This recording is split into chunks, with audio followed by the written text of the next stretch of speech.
Okay, listen up. This is First 5, where I play a game for 5 hours and tell you what I think in 5 minutes. There are 2 questions I'm going to answer. Did I get something out of those 5 hours, and would I keep playing? Today's game is Octogeddon. If there's one thing that's readily apparent about this game, it's that it's oozing with personality. It probably shouldn't come as a surprise since it's made by George Fan, the same guy that came up with Plants vs. Zombies, but Octogeddon has this wacky, colorful, absurdist vibe, which combined with a soundtrack that consists of a bunch of synth rock sea shanties that could have come out of an 80s cartoon, is an absolute delight. But how does it play? Well, it turns out this game only has 2 buttons. You can roll right, and you can roll left. All the various tentacles you slap onto your body fire automatically, and it's just up to you to aim and not get hit. This makes Octogeddon incredibly easy to pick up, but also means that the game's opening hour is a bit slow, as it doesn't get interesting until you start dealing with multiple threats on screen at once. You also need to die a few times to unlock more tentacles before you really start seeing some varied, interesting equipment options. But once you get about an hour or 2 in, Octogeddon really starts to open up and show its true colors. There's a surprisingly high skill ceiling considering you're only playing with 2 buttons and can't even move in some segments.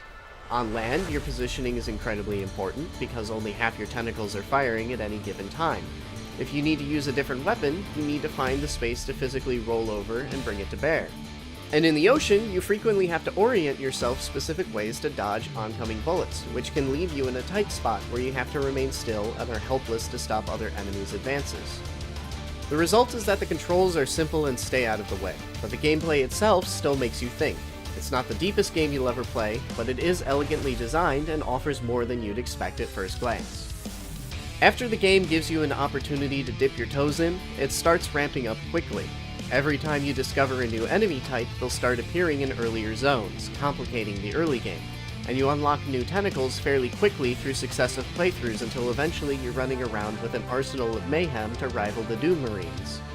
Octogeddon's enemies are all unique, and many of the most troublesome among them have glaring weaknesses to certain weapons. These super submarines are bullet sponges that take forever to kill, but if you grab them with a frog tentacle, they become an overpowered sledgehammer. These centipedes that start showing up in Japan are difficult to deal with conventionally, but hitting them with a penguin leaves them helpless and easy to mop up.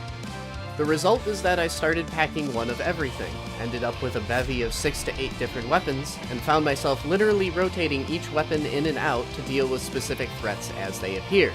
As a side effect, Octogeddon's utility belt of animal tentacles also creates a dynamic where preparation is 75% of the battle.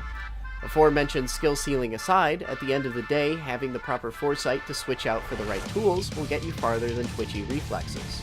And that's all well and good, but difficulties can sometimes arise with the game's shop system, which only randomly gives you a few options for upgrades after every chapter. And if you don't get what you're looking for, then tough. Neither of these design decisions are problems in isolation, but they can occasionally compound each other to leave you at a disadvantage when you're trying to prepare for a certain enemy type or boss, though it's also true that you can expand the shop to maximize your options. It also makes it more difficult to do fun cheese builds, like running around with 5 frog tentacles or something, because each shop item can only be purchased once per round. Which is a shame, because exploring ridiculous builds and just how far you can get with them is probably where a lot of this game's replayability would have been, but the shop system makes that style of gameplay more difficult. But this is only one small complaint towards a game that I very much enjoyed, which segues us into the verdict. Did I get something out of Octogeddon? Well, it took me an hour or 2 to really come around to it, but I ended up really enjoying this game, so yes. Would I keep playing it? It has a few more hours of life in it, I'd say. It doesn't feel like there's going to be much going on after I beat the final boss, but until then, there's still more mountain to climb, and I've enjoyed the journey enough to keep pushing to the destination. In particular, I think this game shines most in underwater levels, where you're constantly under threat from every direction, and your attention is always divided. I could never quite concentrate on everything that was being thrown at me, which kept me engaged even though mechanically I was doing very little.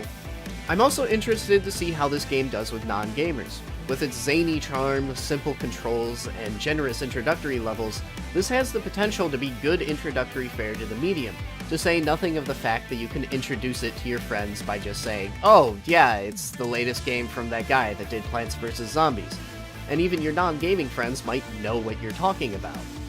But that's not to say that this game is only for beginners, as the game does have a depth that betrays the simplicity of its controls, and I recommend it for anyone looking for something that's just plain weird and different. In both tone and gameplay, it fits the bill. Hey, I hope you enjoyed this episode of First Five. If you did, like, comment, subscribe, find me on Twitter and Facebook, links are below. If Octogeddon sounds as cool to you as it was for me, you can pick it up on Steam for $12.88. Just follow the link in the description below. If you liked any of the amazing music that popped up in this video, check out Octogeddon's composer, Big Giant Circles, on their Bandcamp, which I'll link right under the game's Steam page. I'll see you all next week.